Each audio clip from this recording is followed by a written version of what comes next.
মানবতার কল্যাণের জন্য ডোর টু ডোর যিনি মানবতার কথা বলে যাচ্ছেন, সুসাহিত্যিক, লেখক, ইসলামিক চিন্তাবিদ, কেশব স্বনামধন্য সরকারি কেশবপুর ডিগ্রি কলেজের সাবেক বিভাগীয় প্রধান, ইংরেজি বিভাগীয় প্রধান, আমাদের শ্রদ্ধেয় স্যার জনাব অধ্যাপক মুক্তার আলী উপস্থিত আছেন।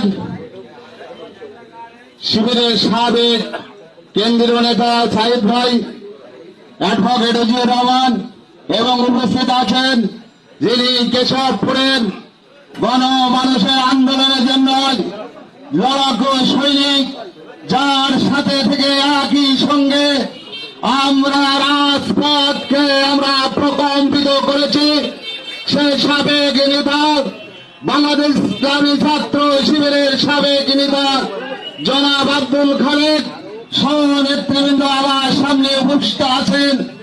আগামী সংসদ নির্বাচনে দাঁড়িপাল্লার প্রতীকের সংগ্রামী সৈনিক ভাইরা, আসসালামু আলাইকুম ওয়া রাহমাতুল্লাহি ওয়া বারাকাতুহু। সম্মানিত ভাইরা, বক্তব্য দীর্ঘায়িত করব না।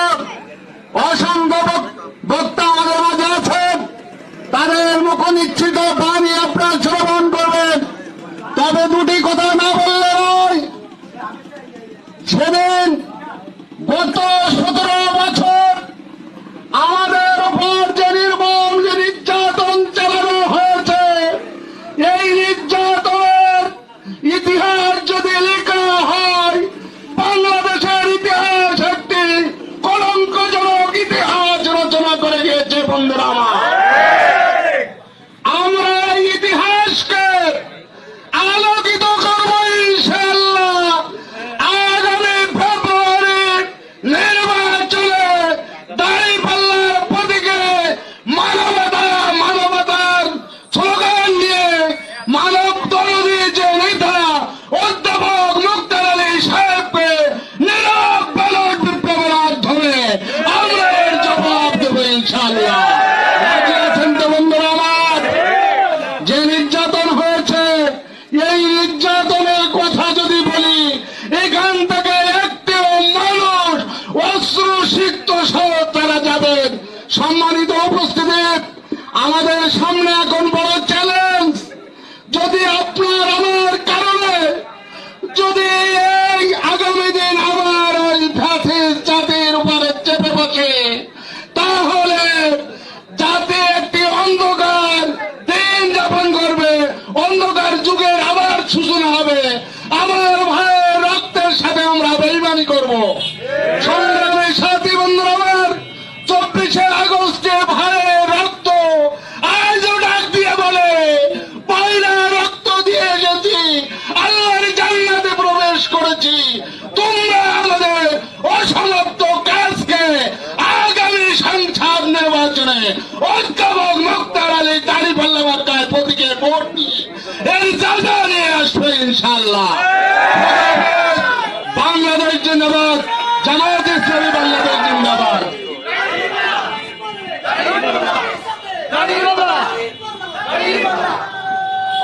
গুরুত্বপূর্ণ আলোচনা করলেন কামরুজ্জামান ভাই।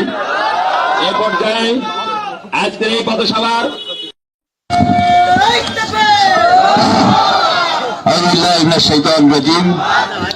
বিসমিল্লাহির রহমানির রহিম।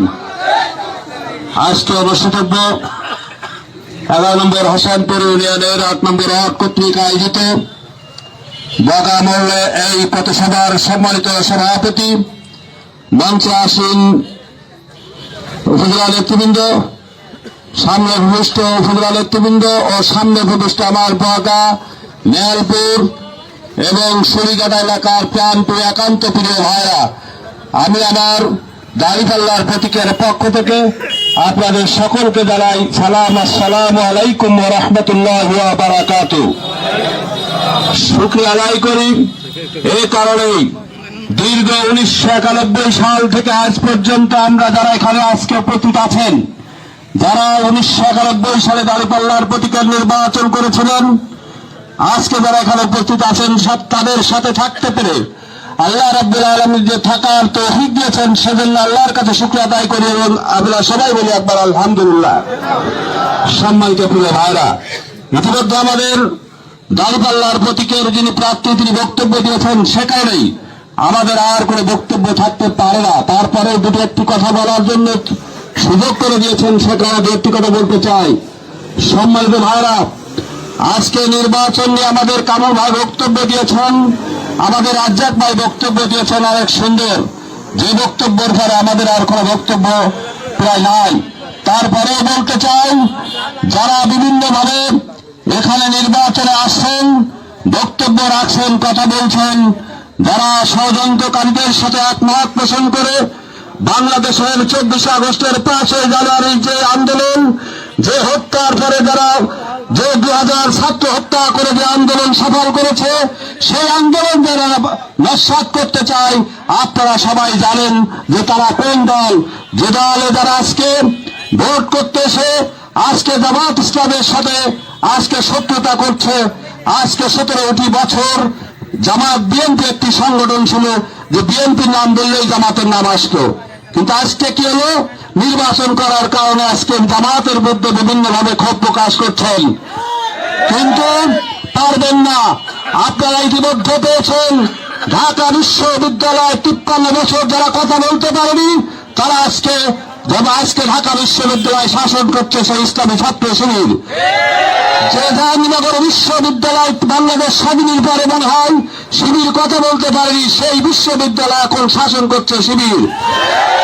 আজকে আমরা আপনাদেরকে বলে দিতে চাই, যারা হুমকি দিয়েছেন 1991 সাল থেকে হুমকি দিচ্ছেন, আমরা দেখেছি 1991 সালে মাওলানা সাখাওয়াত হোসেনের সময় থেকে ওনারা হুমকি দিতে কম করেনি, কিন্তু এই কেশবপুরের মধ্যে আমরা টিকতে পারিনি, টিকতে পারবে না ইনশাআল্লাহ। ব্যক্ত করেন যে সমস্ত প্রার্থীরা আছেন, আমরা তাদেরকেও স্বাগত জানাই। বক্তব্য আপনাদেরকে শালীন ভাষায় বক্তব্য দিতে হবে, নাহলে কেশবপুরের মানুষ আপনাদেরকে শিক্ষা দেবে ইনশাআল্লাহ। আশাবাদ ব্যক্ত করেন আমি আমার সংক্ষিপ্ত কথা শেষ করছি। আসসালামু আলাইকুম ওয়া রাহমাতুল্লাহি ওয়া বারাকাতুহু।